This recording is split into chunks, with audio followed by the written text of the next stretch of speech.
You're watching DCTV Denton Community Television.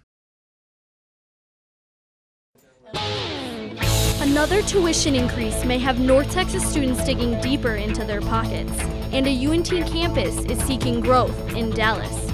All of this and more on NT Daily News. From the Mayborn School of Journalism at the University of North Texas, this is NT Daily News.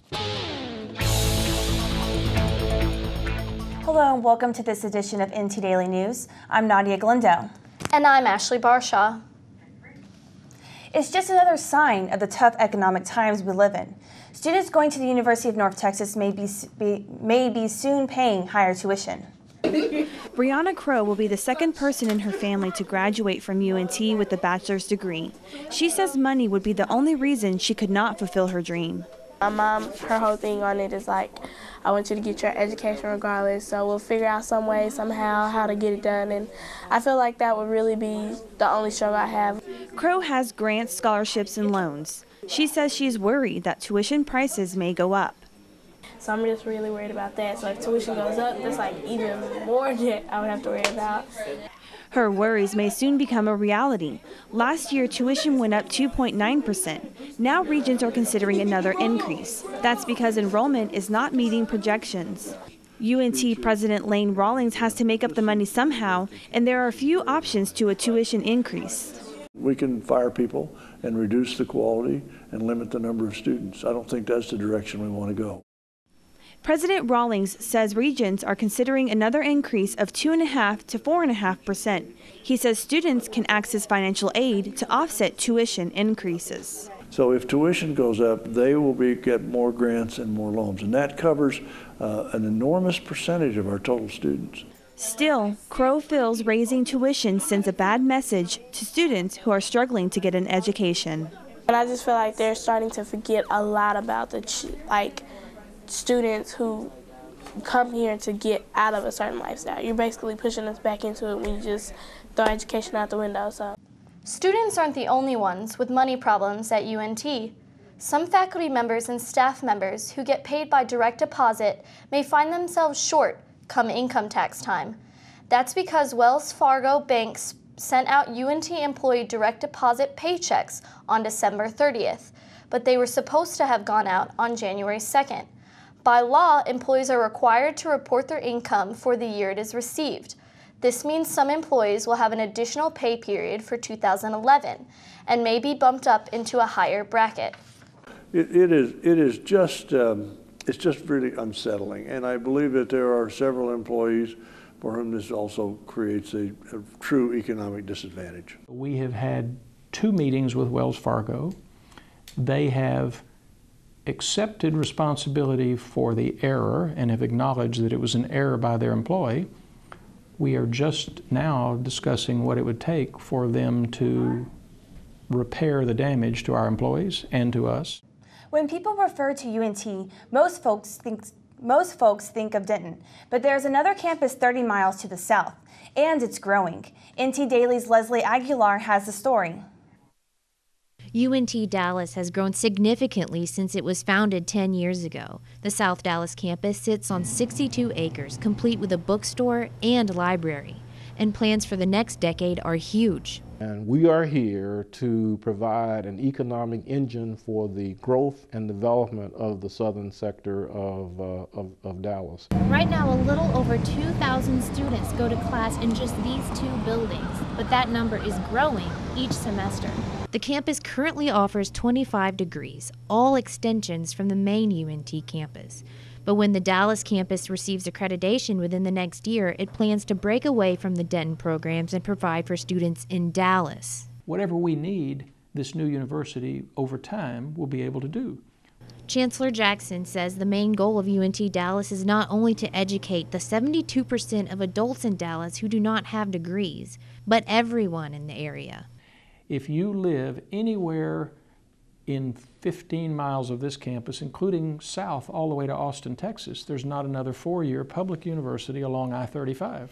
UNT Dallas aims to become a residential campus more than a commuter school, with good academic programs at an affordable cost. We're also looking at how do we continue to significantly enhance the quality of higher education while significantly lowering the cost. Price says UNT Dallas is expected to serve more than 15,000 students by 2025. Leslie Aguilar, NT Daily News. A group of business leaders and educators in Dallas called the 21st Century Commission has partnered with UNT Dallas to create a new university model. The model will include more hands-on ways of teaching and a cheaper cost for education. Mark Cuban and Dallas Mayor Mike Rawlings both sit on that board. Meanwhile, on the UNT Denton campus, the Business Leadership Building received a gold certificate for leadership in energy and environmental design. This is the third LEED certified building the U.S. Green Building Council has awarded to the University of North Texas. The 180,000 square foot business building features many environmentally friendly elements. Numerous recycled materials found within 500 miles of the building were used during construction. UNT became the first large public university in Texas to commit to building LEED certified buildings. And there's plenty more to come on NT Daily News. Can gas drilling hinder Denton's growth? And who are the new recruits suiting up for the Mean Green football team next season? Only one university in the entire North Texas region is among the nation's 50 largest universities. Only one boasts the world's first jazz program and many of the nation's best degrees among its 225 options. And only one just opened an environmentally friendly business building, football stadium, and life science research complex. We're the one. We're UNT. Helping students succeed with the best education available. Discover the one. Discover UNT. Some Denton school children may no longer be eligible for free vaccinations. As of January 1st, the Denton County Health Department will only provide immunizations to children not covered by private insurance. Only uninsured or underinsured children, those covered by Medicaid, or American Indians or Alaskan Natives will be eligible for the free vaccines. The new requirements were mandated by the state health department.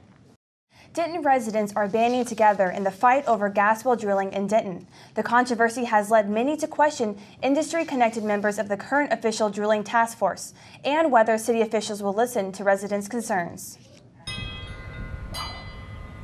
Buying a home can be one of the biggest investments a person can make. Phyllis Walper has been selling homes in Denton for 8 years. She says her clients usually ask about the neighborhood and how close schools are. But now they are asking about something else. They are starting to ask questions, you know, where are the nearest gas wells or production? Is there anything slated for this area?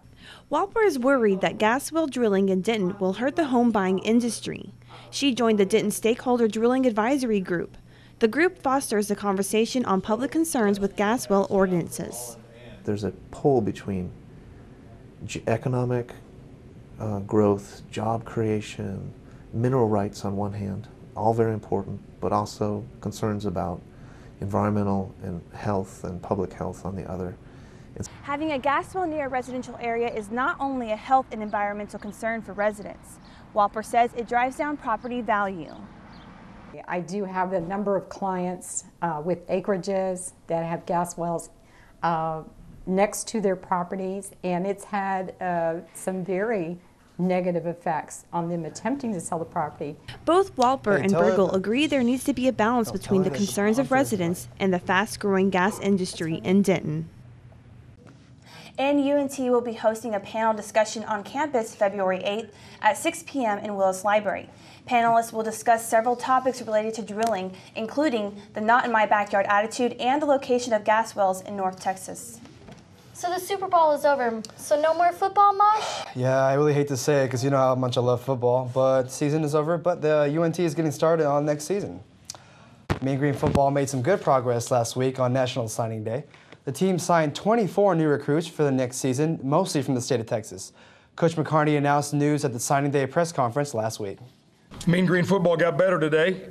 None of us ever hear head coaches talk about finishing a class and signing a class, and boy, they're really below average, or this was just so-so. But we got better today, no doubt about it. We got our first call and our first signature from Brad Horton at 7 a.m. this morning.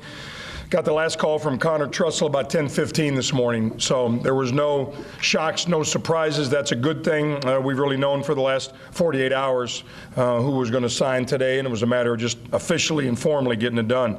We signed 22, as you can see. We're still 12 scholarships below the 85 that we'd like to be at. You can't fix it overnight. It's a process. It takes time. Gradually, we'll get our numbers back and our talent and our depth and our competition where it needs to be.